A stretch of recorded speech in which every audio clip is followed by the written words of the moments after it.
27 तारीख को मतदान होने वाला है। आज से लगभग 4 दिन, अगर आज का दिन जोड़े तो 5 दिन बचते हैं। लेकिन देखते हैं कि कांग्रेस के उम्मीदवार जो रंजना बरातीलाल पांडे हैं, उन्होंने कैसा चुनाव प्रचार किया है और पिछली बार के मुकाबले इस बार कितनी बढ़त बनाएंगी और चुनाव कहां तक पहुंचा है। हमारे साथ हैं बरातीलाल पांडे, जो पूर्व छात्र संघ के अध्यक्ष रह चुके हैं। राजनीति इनके खून में है, लेकिन देखते हैं कि इस पर जनता का क्या स्नेह और प्यार इनको मिल रहा है। स्वागत है आपका, क्या स्वाद है चुनाव का कार्यक्रम में? जी नमस्कार, आपको बहुत बहुत धन्यवाद। मैं आपके चैनल के माध्यम से मानीपुर के सभी बंधुओं को, सभी बुजुर्गों को प्रणाम करता हूं, नौजवान साथियों को नमस्कार करता हूं, मातृशक्ति को प्रणाम करता हूं। मैं अतर्रा महाविद्यालय में अतर्रा में छात्र संघ अध्यक्ष नौजवानों की ताकत से चुना गया था। चित्रकूट जनपद के कोने कोने का नौजवानों ने मुझे इतनी ताकत से अध्यक्ष बनाया था कि जब 5 साल जो चुनाव हुआ करते थे सौरभ जी, जो व्यक्ति 5 साल चुनाव लड़ा तब जीतता था। लेकिन मैं ऐसा शख्स था, मैंने नहीं एक बार चुनाव लड़ा और मैं दूसरे नंबर में आया। मैंने फिर लगातार छात्रों के बीच गया।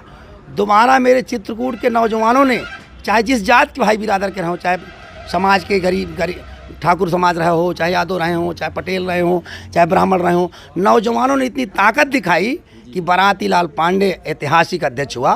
कम से कम 1000 वोटों से मैं चुनाव जीता और जीतने के बाद उन नौजवानों की सेवा मैंने पूरी तन्मयता के साथ की। क्या इस बार भी ऐसा होने वाला है? पहली बार आप विधायक का चुनाव लड़े और इस तरह से हुआ, अब दूसरी बार लड़े। हम लोग चुनाव, कुछ नेता ऐसे होते चुनावी मौसम के नेता होते हैं। चुनाव आया तो बड़ी बड़ी गाड़ियाँ, बड़े बड़े लोग, तमाम जो ठेकेदारी, तमाम जो अपना धंधा पानी करते हैं, वो सब लोग कुर्ता पहन करके चुनाव लड़ने में उतर जाते हैं।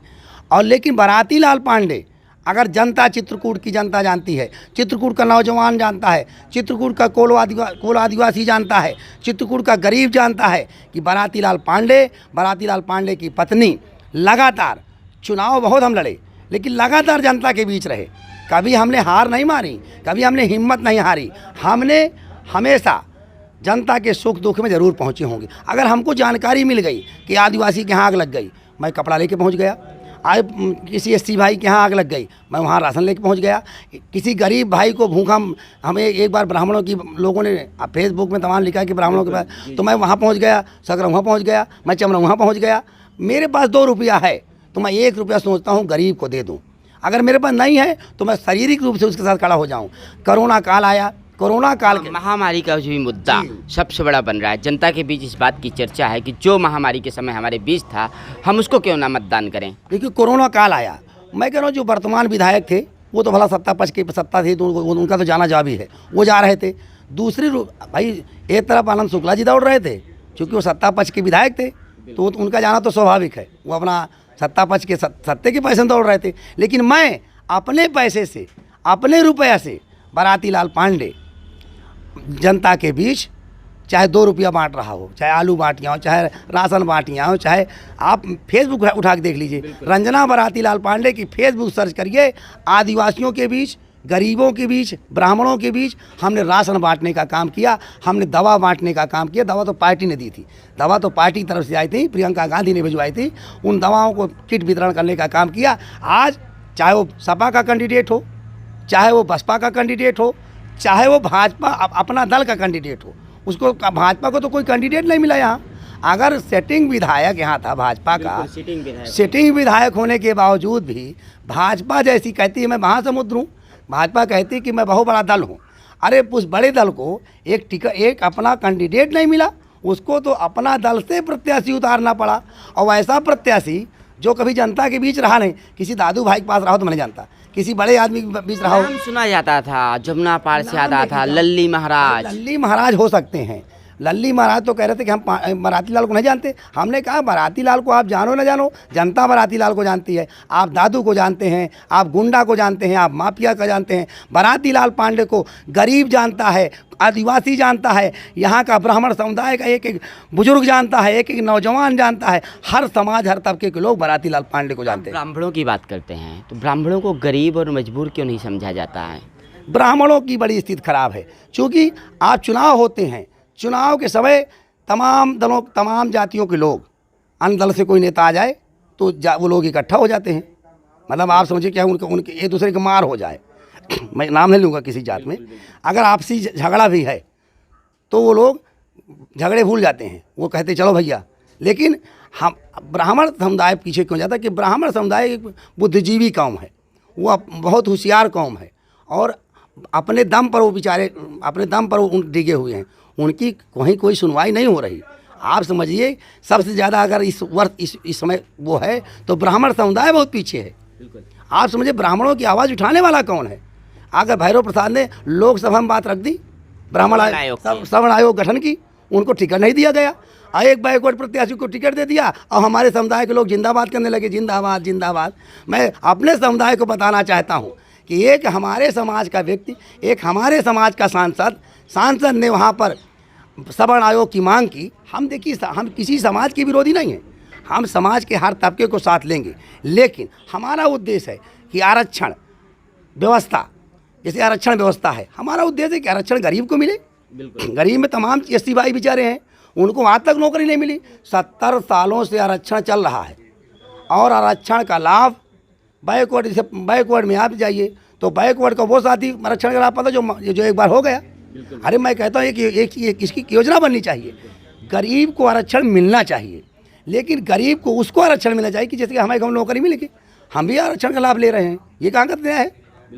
ऐसे लोगों को रोक होना चाहिए। क्रांति की बात आती है तो भारत जब गुलाम था तो 1857 में मंगल पांडे ने पहली गोली चलाई थी। क्या लगता है कि ब्राह्मणों का खून यहाँ पर कांग्रेस को वोट भी करता रहा, ब्राह्मण बाद में शिफ्ट हो गया भाजपा में। इसमें जानते क्या हुआ कि जिसे आपने कहा कि ब्राह्मण कांग्रेस को हमेशा वोट करता रहा, कांग्रेस ने ब्राह्मणों को सम्मान भी दिया। उत्तर प्रदेश में सबसे ज़्यादा ब्राह्मण मुख्यमंत्री बनाने का काम कांग्रेस पार्टी ने किया। आप समझ लीजिए कि रीता हेमंती बहुड़ा, ND तिवारी, सुचिता कृपलानी, तमाम ब्राह्मण चेहरों को कांग्रेस ने मुख्यमंत्री बनाया। जब से कांग्रेस की सरकार गई कोई ब्राह्मणों को मुख्यमंत्री नहीं बना रहा।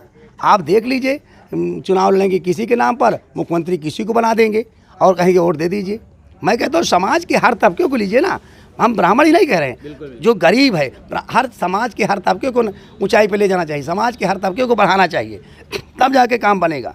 देखिए ब्राह्मण इस बात को जानता भी है। लक्ष्मीकांत वाजपेयी ब्राह्मण नेता देख लीजिए, और लक्ष्मीकांत वाजपेयी नेपथ्य में चले गए, 4 दिन चर्चा में आए। उसके बाद लक्ष्मीकांत वाजपेयी के नेतृत्व में लोकसभा में बहुमत मिला और जैसे उन सीट जीते उनको दरकिनार कर दिया गया, एक पद नहीं दिया गया।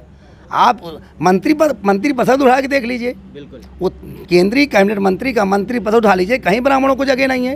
और अगर ब्राह्मण हाशिए पे है, ब्राह्मण हाशिए पे है, और ब्राह्मण हाशिए पर इसलिए है कि हमारे समाज के तमाम ठेकेदार, हमारे समाज के तमाम खद्दाधारी लोग, उनको समझ में नहीं आता। उनको समझ में अगर आ गया होता तो ब्राह्मण समाज और अन्य समाज के लोग मिल करके आपस में एकजुटता के साथ आगे बढ़ते। लेकिन यहाँ पर क्या होता है, जिसे जिनके पास पैसा हो गया वो लोग धन का दुरुपयोग करते हैं, उस धन के पैसे से लोग गुमराह करते हैं। जैसे कहे अरे फलाना इंता है वो नहीं जीत रहा। अरे मैं उनसे पूछना चाहता हूँ, क्या उनके जेब में वोट भरी है कि वो नहीं जीत रहा या नहीं जीत रहा? जीतता वो है जिसको जनता का आशीर्वाद मिलता है। मुझे विश्वास है, मुझे अपने कर्म पर, मुझे अपनी मेहनत पर, मेरी पत्नी ने जिस तरह से, चाहे बरसात हो, चाहे ठंडी हो, चाहे गर्मी हो, मेरी पत्नी ने जनता के बीच सेवा दी है और उस सेवा का मुझे फल इस बार ज़रूर मिलेगा। इस बार रंजना पांडे हर हाल में जीतेंगे। अच्छा, जो लॉबिंग चल रही है वो अपना दल की ओर से हो या आपकी ओर से हो, ब्राह्मण वोट को लेकर के ही चल रही है। और अनुप्रिया पटेल यहाँ की बहू हैं और रंजना पांडे भी यहाँ की बहू हैं, तो क्या टक्कर है बहू और बहू का? टक्कर अनुप्रिया पटेल जी, एक तरफ तो अनुप्रिया पटेल भाजपा में गठबंधन किए हैं, उनकी एक बहन है वो सपा में गठबंधन की हैं। वो दोनों तरफ मलाई खाने का प्रयास कर रहे हैं, दोनों तरफ, कि जहाँ चिट हो जाए वहीं चिट। मैं रंजना पांडे उनके पास तो वो एक सिक्के के 2 पहलू हैं। कहने को है कि वो लड़ाई है, कोई लड़ाई नहीं है। अभी बाल कुमार पटेल, RK पटेल की लड़ाई है, लेकिन चुनाव आ जाएंगे तो आप जाके देख लीजिए उनके कार्यालय में RK पटेल का समर्थक प्रचार करता हुआ मिलेगा और वही समर्थक RK पटेल के साथ तो रहेगा, वही समर्थक बाल कुमार के साथ रहेगा। इनमें कोई लड़ाई नहीं है भैया, ये एक सिक्के के 2 पहलू हैं। ये सत्ता के भूखे लोग हैं सत्ता के भूखे लोग हैं, सत्ता को भुलाने के लिए ब्राह्मणों को बेवकूफ़ बना रहे हैं। एक ऐसे व्यक्ति को उतार दिया इन लोगों ने कि वो व्यक्ति ज़मीन के बारे में कुछ जानते नहीं। वो माफियों को जानता है, गुंडों को तो जानता है, देखिए दादू भाइयों को जानता है, लेकिन आम जनता से उसका कोई लेना देना नहीं है। मैं ये दावे के साथ कह सकता हूँ, अगर मेरी आवाज़ आपके चैनल के माध्यम से जनता के बीच पहुँच रही हो तो मैं जनता जनार्दन उन बुजुर्गों से, उन नौजवानों से, तमाम हमारे रिश्तेदार नातेदार हैं, लेकिन कहीं ना कहीं झांसे में लोग फंस जाते हैं, उनको समझना चाहिए। मैं उनके बीच का बेटा हूँ। रंजना पांडे उनकी बहू है, उनकी बेटी है। तरहुआ हमारा ससुराल है, भौरी हमारी पत्नी का ननिहाल है, छीबो हमारा निवास है, कालूपुर हम रहते हैं। हम जन जन के बीच रहते हैं। ये माफिया तंत्र, गुंडा तंत्र केवल काली सफारी में रहते हैं। चुनाव समय इनके शीशे खुलेंगे, तमाम लोग जिंदाबाद जिंदाबाद करेंगे। और वही जिंदाबाद करने वालों को बताना चाहता हूँ, मेरे मित्रों, मेरे नौजवान साथियों, 4 दिन तो जिंदाबाद करोगे, 5वें दिन जब चुनाव हो जाएगा तो इनके शीशे आपके लिए नहीं खुलेंगे। लेकिन बाराती लाल पांडे के शीशे, बाराती लाल पांडे की सेवा आपके बीच जरूर रहेगी। लगता है कि जनता तक आपकी बात बहुत अच्छे तरीके से पहुंच रही है और इस बार क्या कहते हैं, आप चुनाव को उस मुकाम तक ले जाएंगे जैसे आपकी हृदय की इच्छा है। देखिए जनता जनार्दन, मैं तो सभी वर्गों, सभी जातियों, चाहे राजपूत हों, चाहे निषाद हों, चाहे बर्मा हों, चाहे मेरे एससी भाई हों, अनुसूचित जनजाति के लोग हों, या मेरे आदिवासी भाई हों, मुझे विश्वास है, मुझे अपनी सेवा पे विश्वास है, मुझे अपने कर्म पे विश्वास है। मैं कर्म पे विश्वास करता हूँ, सेवा पे विश्वास करता हूँ। धनबल, बाहुबल, माफिया तंत्र, गुंडा तंत्र सेवा के दम पर हराएंगे। जनता ने मन बना लिया है। अभी पाटिन में घटना घटी थी, एक ब्राह्मण परिवार के साथ पाटिन में घटना घटी थी सौरभ जी, और आपने देखा होगा वहाँ कोई कैंडिडेट नहीं गया, न वहाँ सपा का कैंडिडेट था, न वहाँ बसपा का कैंडिडेट था। चुनाव चल रहे थे, लेकिन बाराती लाल पांडे ने वहाँ जा करके वहाँ से ललकारा। फिर डीएम माननीय जिलाधिकारी के यहाँ हमने आवेदन दिया, प्रशासन ने उस पर कार्रवाई भी की। और उस यशो को, जिस यशो ने हमारी बहन बेटी को गाली देने का काम किया, हमारी बहन बेटी, हमारे घर को तोड़ने का काम किया, हमारे घर को दरवाजे तोड़ने की, हमारी बहन बेटी को गाली देने का काम किया, उसको सज़ा मिली। और मैं फिर अफसोस करता हूँ, अगर जनता ने आशीर्वाद दिया, ऐसे यशों को, ऐसे अधिकारियों को बाराती लाल पांडे बख्शेगा नहीं। वो सावधान हो जाएं। मानीपुर का विधायक रंजना पांडे बनने जा रही है। ऐसे थानाध्यक्षों को, ऐसे अधिकारियों को मैं चेतावनी देता हूं कि समाज का सेवक मैदान में उतरा है। अगर किसी ने समाज के किसी तबके को परेशान करने का, किसी बहन बेटी को गाली देने का काम किया, वाडियो वायरल हुआ था। समाज के लोगों को जूझ ना जाना चाहिए। मैं समाज के तबकों से पूछना चाहता हूं कि अगर हमारे बहन बेटी को कोई गाली देगा, हम बर्दाश्त करेंगे? राजनीति अपनी जगह है, युद्ध अपनी जगह है, चुनाव अपनी जगह है, लेकिन किसी की बहन बेटी को कोई गाली देगा, ये बर्दाश्त नहीं किया जाएगा। इसकी लड़ाई बाराती लाल पांडे लड़ेंगे। बिल्कुल। तो ये थे हमारे साथ बाराती लाल पांडे, जिन्होंने बड़ी ही बेबाकी से अपनी बात रखी है। ब्राह्मण अस्मिता का जो सवाल लगातार उत्तर प्रदेश में उठता रहा है, वही मऊ मानिकपुर में एक बड़ा मुद्दा बन गया है।